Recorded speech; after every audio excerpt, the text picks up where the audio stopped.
22/12/2025 रे चांदवाली रे गोटे बहुत ही दुखद घटना पुलिस हस्तगत होता खबर हस्तगत होता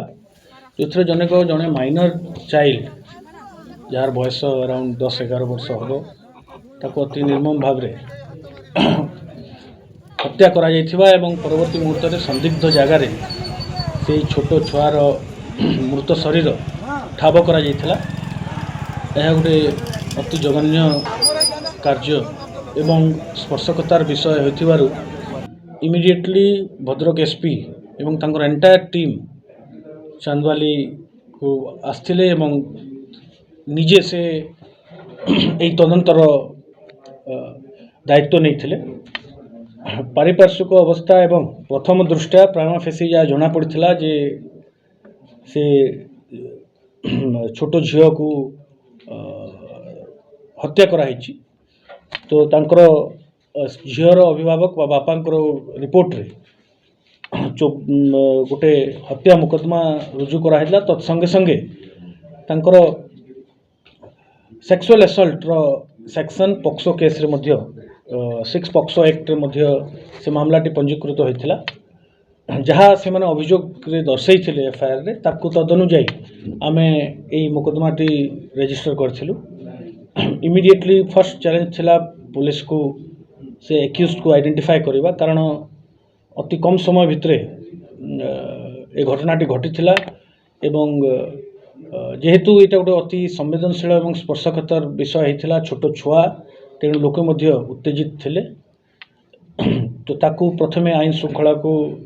नियंत्रण करिबारे पुलिस प्रथम प्राथमिकता थिला कर्तव्य थिला एवं जिला पुलिस अति ठीक भाव रे आईन श्रृंखला को मेंटेन करथिले ताको बजाय रखिथिले एवं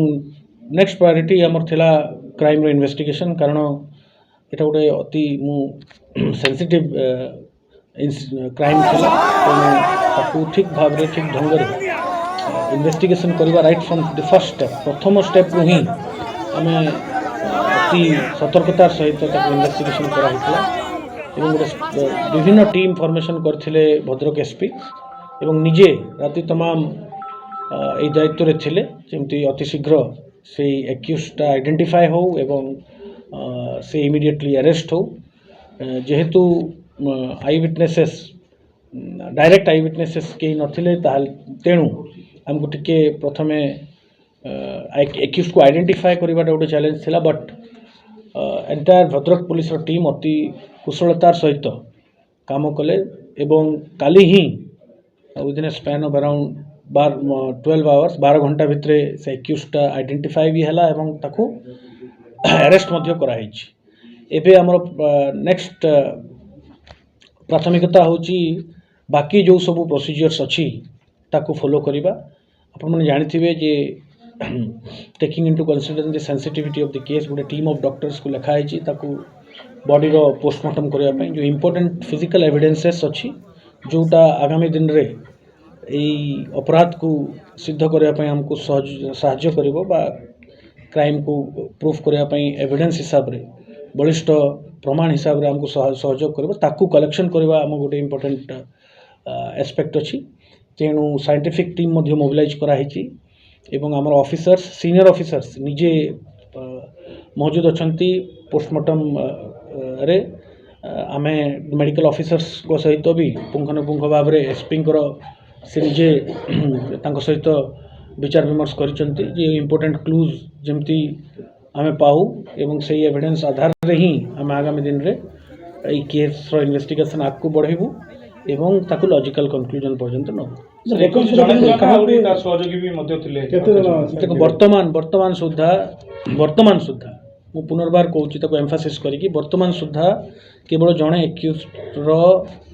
संपृक्ति रो प्रमाण आमको मिली विभिन्न लोकंर प्रश्न अच्छी आउ किए एक्यूज थी कि आमे जिला पुलिस ताकू डिनाए करूनी एबे इन्वेस्टिगेशन इज ओपन एबे जेहेतु प्रथम फर्स्ट स्टेप रे आम अच्छे इन्वेस्टिगेशन इज ओपन आम विभिन्न साइंटिफिक एड लगे इन्वेस्टिगेशन करूँ जदि आउ कहार संपृक्ति थी निश्चित भाव में सेमाने मध्य गिरफ हेबे। बर्तमान सहित अटक का करा है केते जन करा जणे जणे कराई छि। एक्यूज कोड धरले एक्यूज को आमे पड़ोसी जिल्ला रो कल राति रे ताको आइडेंटिफाई करा हितला तापर ताको पचरा उचरा करा हितला एवं मु आपन मन कहि जाउ करता चाहे जे आमे से एक्यूज थारु भी किछि इनक्रिमिनेटिंग मटेरियल्स बा एविडेंस जोटा आमे संवेदनशील एविडेंस हो प्रमाण हो ताको मध्ये आमे पाइछु से एक्यूज थारु एवं एक्यूज रो कन्फेशन मध्ये आमे पाइछु से कन्फेस मध्ये से जगह निशा कारबार अनेक समय अभियोग आसला कि निशा कारबार से जगह स्थान रहउतला एहाको नियंत्रण किछि वर्तमान आउट अभियोग सार्वजनिक अभियोग थिला। सर आउट अभियोग अछि जे चांदले एक्साइज स्टेशन जो पुलिस स्टेशन केबे भी खोला होने दूध पई कि व्यापक चोरा कहूँ सेटा आउट सार्वजनिक अभियोग थिला एवं जो आईन श्रृंखला जो टिके लोक एजिटेटेड थिले तांकर मध्य अभियोग थिला जे एठी किछि इलिसिट लिकर व्यवसाय होउची एवं अन्य इंटॉक्सिकेंट बिक्री होउची ताहाकू एसपी कर संज्ञान रे ताहा आछि। मु एसपी को तांकू इंस्ट्रक्शन दिया है जे से स्पेशली एम्फोसिस करिवे फोकस करिवे केवल चांदवाली नहीं अन्य एरिया रे जोठी ए प्रकार रो इंटॉक्सिकेटिंग सब्सटेंसेस रो बिक्री जोठी होउची ताले पुलिस रो एक्शन आउट के जदि दरकार अछि ताको एसपी भद्रक एनश्योर करिवे एवं से तांकर स्पेशल टीम पठेई किंबा स्पेशल स्ट्रेटेजी करी तांको जदि कंट्रोल करा जाय परिबो ता ऊपर से तीक्ष्ण नजर रखिवे एवं दायित्व मध्ये से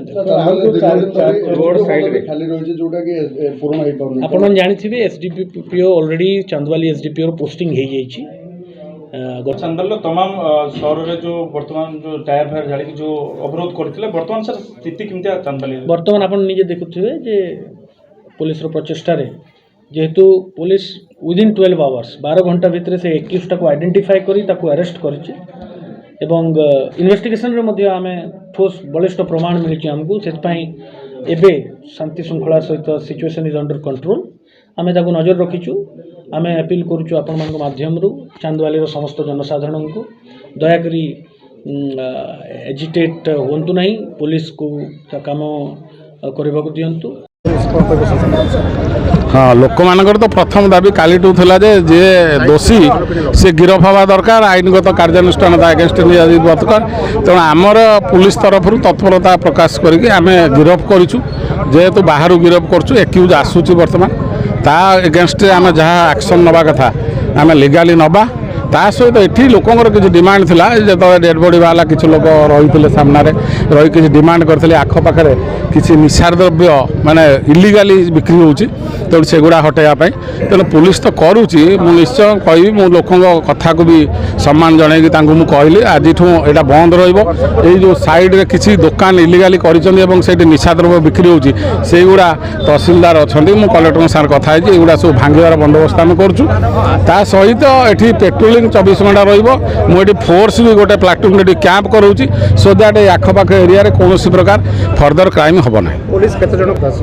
पुलिस तो जड़े एक्यूज बर्तमान सुधा आम पाइचु आउ डिटेन 3 जन अच्छा कि आम जहाँ तदंतर बर्तमान सुधा पाइचु जड़े ही एक्यूज इनवल्व होता है।